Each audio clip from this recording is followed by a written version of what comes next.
Around a year ago, I stood here outside the Aviapark shopping mall in Moscow, the largest shopping mall in Russia, and I took you on a tour around it, showing you what has and hasn't changed since February 2022.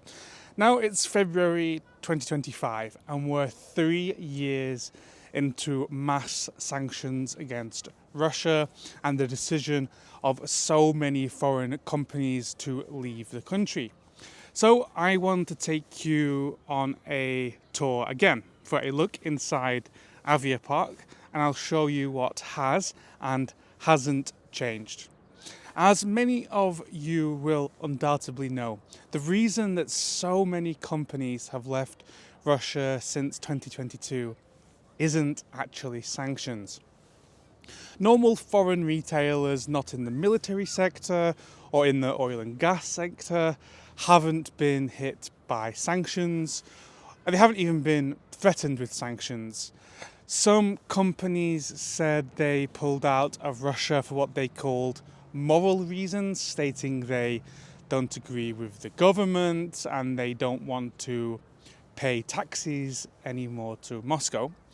Another reason that some companies cited, perhaps more common, is governmental and societal pressure, forcing companies to decide between their Russian profits and managing their reputation back home. However, while many companies did leave the country simply overnight, most didn't. Some have stayed here with absolutely no change. Some have since sold to local investors, and some have made other arrangements so that they can stay inside Russia, but they no longer invest in their business or they no longer pay for advertising. So to help you better understand that, this video will be a bit different to last time, as I'm going to split up the shops inside Avia Mall into a few different sections, helping you easily understand what's going on in the Russian retail space in 2025. Firstly, I want to talk about Western companies that have had absolutely no change at all. They're still here and they're still operating the same as they did before February 2022. If you enter Aviapark from this entrance here, just out of the metro, and you walk around in a clockwise direction, the first Western brand you'll see is the French brand Lacoste. Lacoste has one local distributor for most of Eastern Europe, including Russia and Ukraine. It's the same distributor, and Poland and the Czech Republic, and that company is still operating here the same as before. In fact, you'll notice in this video that many of the brands that I'm going to mention here are not actually British, they're not American. Most of those have actually left. It's brands from the European Union that seem to have stayed and have shown no signs of wanting to leave. Those include the Italian fashion retailer Calzedonia, which also owns Tezenis, as well as the popular Italian handbag brand Furla, which was incredibly popular here in like 2021, 2022. They're still here. Another Italian company still operating here in Russia is Giorgio Armani. Inside this shopping centre, they have an Armani exchange, which is the same as it was before 2022, absolutely no change. In fact, Armani has promised that it has suspended all of its investments in Russia, like many other companies, but has also said it's not going to leave. Other companies that you might recognise that are still here in Moscow, totally unchanged from pre-2022, are Cinnabon, which is American, Tefal, which is owned by the French consortium SEB, Karl Lagerfeld, which still operates through its franchise partner just as before. Max Mara, which is an Italian brand, New Yorker, which is German, and Tom Taylor, which is also German. So now let's talk about Western brands that still exist in Russia, but in a different way to before 2022. In the last 3 years, there have been a few companies that had an established brand, an established peacetime presence here in Russia, but decided they wanted to leave, but couldn't. And many of those cases were because of the fact that the local subsidiary, the local franchisees, were already very independent. One example of that is Tommy Hilfiger. Tommy Hilfiger is owned by PVH, an American company that also owns Calvin Klein. And in 2022, PVH announced it would be leaving Russia. But instead, in 2023, it transferred ownership of its Russian business, its Russian subsidiary, to the guy who was actually the local director of the PVH retail network in Russia.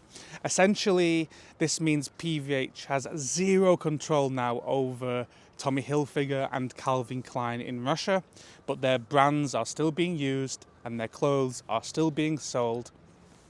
No change from before 2022. Actually, in Russia, PVH also owns the licenses for Pierre Cardin, Trussardi, the US Polo Association, and they're all in this shopping mall too, operating now under Russian control. And it's a similar story to L'Occitane, the French retailer. In 2022, ownership of L'Occitane changed to a Russian person. The name on the shop signage was changed from Latin letters to the Cyrillic alphabet, but everything inside remains open, the same just as it did before. Other companies have done it a different way and have actually sold their businesses to Russians instead. One good example of that is Hugo Boss, the German brand. In 2022, Hugo Boss sold its Russian business to Stockmann at a 50% discount. Stockmann actually will be known to some of you as a department store brand from Finland, but here in Russia it's actually owned by Russians. And that deal to sell Stockmann Russia to Russians was agreed way back in 2015, long before 2022. And this deal means that Hugo Boss stores, which actually closed last time I came, but are now open again, are selling Hugo Boss clothing with no control from the German head office. An American example of a brand selling to locals is Starbucks. Starbucks had 130 locations in Russia, run and operated by a licensee. In 2022, it sold all of those stores to famous restaurant owner Anton Pinsky and the rapper Timothy. They renamed the brand Stars Coffee, and interestingly, that Stars brand is actually growing and opening new stores in many different locations. And the coffee tastes the exact same as Starbucks coffee, which is a big shame for me because I never liked it in the first place. Other companies that pulled out of Russia include the famous American brand Levi's jeans. Levi's sold its Russian business to a Turkish company, which rebranded the shops as just Jeans, or JNS, with the idea of turning those stores into multi-brand outlets, selling not just jeans from Levi's, but from other companies too. But if you look inside the shop, you can see that Levi's are still the main thing on sale there. Austria's Swarovski has also left Russia, but these shops are still open, including in here. And I actually couldn't find out much information about the new ownership, but they say they've left, but they're still open. Next to Swarovski, in this shopping centre, used to be Pandora, which is Danish, which has also officially left Russia. But like many other shops, it's left the business in the hands of a Russian local business holder, which in this case is actually Sberbank, Russia's biggest bank. Pandora told them that they must change their name, so they did. Those shops are not called Pandora anymore, they're called Pan Club. And along with Pandora jewellery, that store also sells Russian jewellery brands too, alongside the Pandora stuff. Other brands like Spain's Mango also officially left Russia, transferred all its stores to its franchise partner, relinquishing all control. However, Mango, unlike many other brands, did not prohibit its partners from using its label or sourcing the company's products from abroad. So the Mango here looks the same as it ever did, but the business structure has totally changed. It's not run by Mango from Spain anymore. And the final example I want to note in this section is the Polish clothing company LPP, which owns many recognizable brands in Europe, including Reserved, Crop, and Sinsay.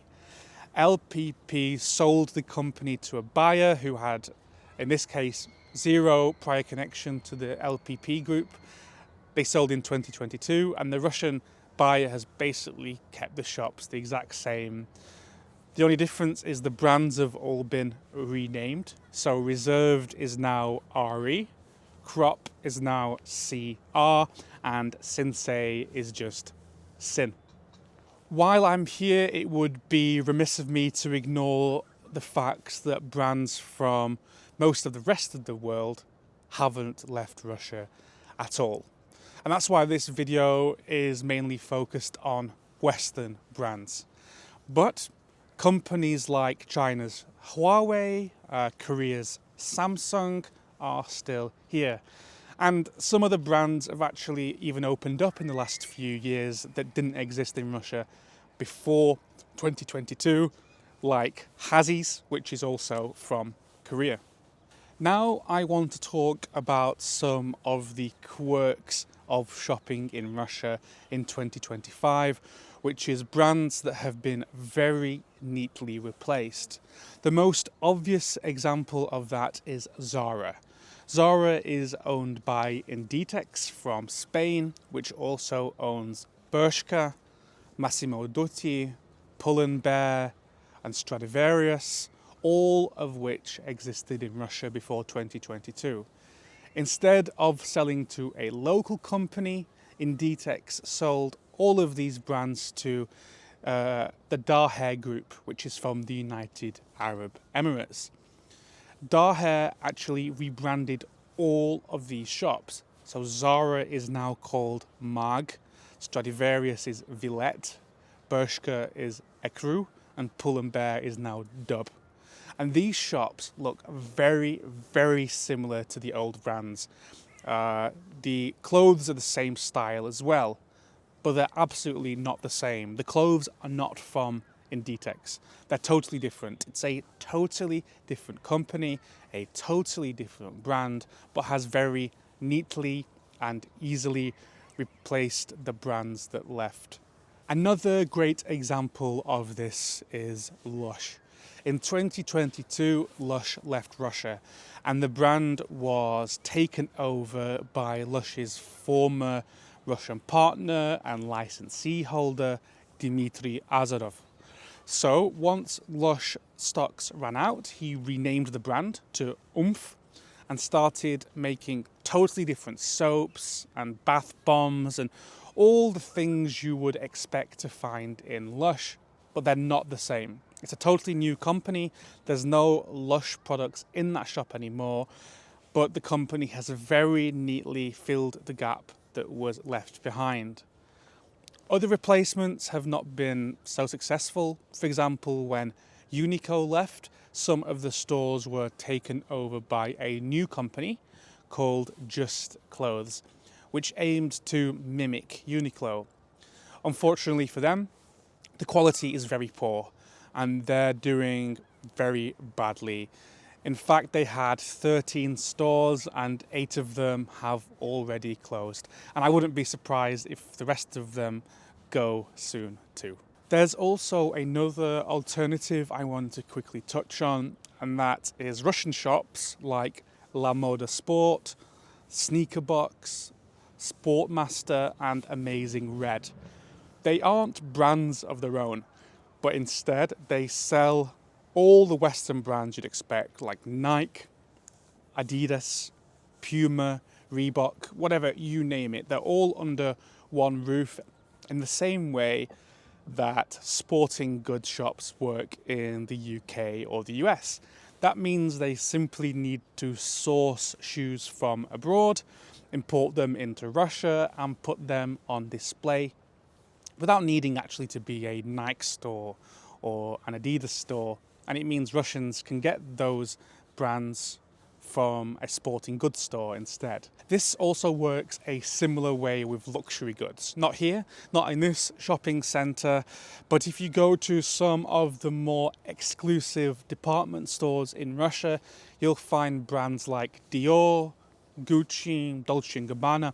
They've all left Russia, but department stores still manage to source items even though the actual brands have left and they don't have actual shops left in the city or, in fact, in the country. So that's all. I hope you enjoyed this little explanation about shopping in Moscow in 2025. And if you have any questions, please drop them in the comments and I will do my very best to answer all of them. Thank you very much and bye.